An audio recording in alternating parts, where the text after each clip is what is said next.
Welcome to the NAPT. This is Poker Ain't Life production. It's your boy Bars Banger. Shout out to Pokerstars. Amazing experience this weekend. It's been great interacting with the community and seeing all the poker players and getting everybody's experience. Today we have a great interview. My brother Wally, go ahead and introduce yourself to the people. I'm Wally. I'm from LA. I play poker a little bit too much part-time, mostly at Commerce and Bike over in LA, and playing the NAPT here today. Nice. So how was your experience at the NAPT? It's been so fun. Yeah, I feel like this whole event's been like super well run. The events are awesome. The lineup is awesome. I mean, just like the big names you see walking around here. It's super fun. Yeah, no luck for me yet, but you know, it's been a blast. I mean, everyone at the tables are super kind and fun. So even when you're losing, at least the vibes are good. Exactly. Yeah. It's definitely a vibe thing. So you're from LA. When did you start playing poker? I've been watching it since I was a kid and was very casual with it for a while, but I started taking it really seriously around like 2 years ago. 2 years ago? Yeah. Okay. So what do you think is more important when playing poker? Do you think bankroll management, or do you think having more emotional control is more important? Bankroll management or control of your emotions? I feel like they're probably intertwined, because if you don't got control of your emotions, you're gonna rage rebuy into like any tournament and probably mess up anyway. And if you can't control your emotions, you're gonna play bad, and that's gonna eat into your bankroll because you're not getting good ROI. So I feel like I would probably try to work on the emotions and play like lower stakes tournaments until you get that under control. Yeah, until you get that.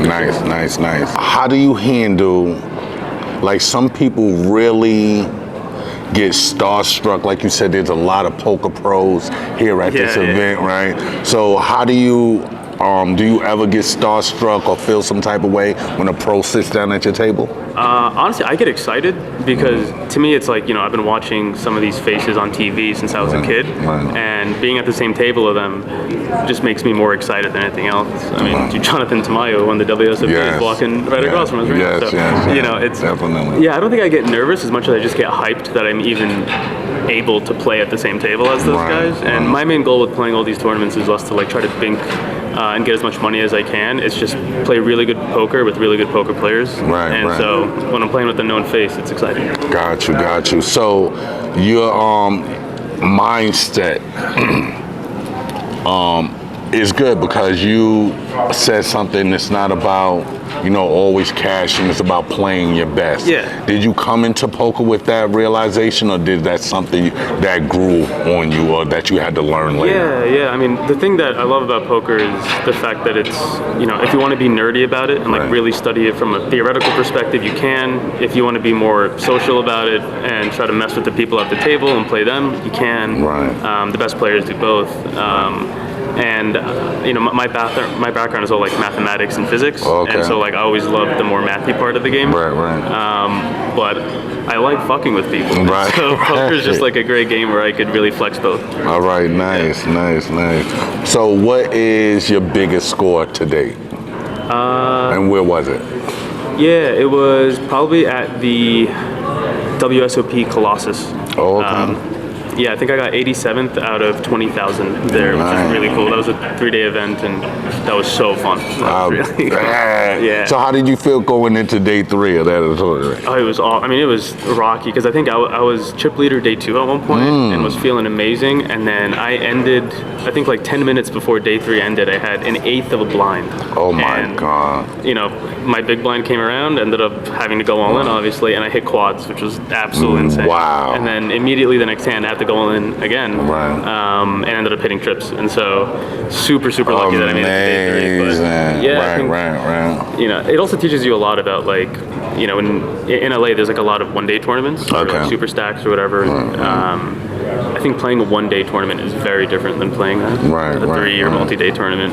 Your strategy is different, the meta is different. I think your risk portfolio should look different when you're playing those. So, Definitely. So besides Vegas, you say you're from LA, besides Vegas, do you go anywhere else and play tournaments? It's mostly LA and Vegas, and then I'm originally from New Jersey, and so I fly back home. And shout out to Jersey. Yep. Whenever I'm back home, I'm ripping Pokerstars online, basically. There you go. Yeah. Right. If you could give advice to a younger player who is just getting in the game, wants to be a pro, you know, putting in the hours of study, you know, what's the number one piece of advice you would give them? Just play a lot. Like, seriously, get in the reps, just play the damn game, and like take it seriously, you know. I feel like some people casually study, like they'll put on a video on YouTube, or they'll, like, I don't know, be passively reading a book or something, you know what I mean? I'm like, actually, like, cut out the time, put your phone down, and just, you know, bring out a pen and notebook, and just actually study, you know, take down notes. And I think when you're playing, do the same thing, you know. If you mess up a hand and you don't know what you did wrong, like, write it down, go home, check what happens, and when you check what happens, don't just plug it into the solver and be like, oh, I should be free betting this 38% of the time, you know what I mean? Like, don't memorize it, you know, actually look into like why the solver does that. And, I think if you become disciplined with how you study it,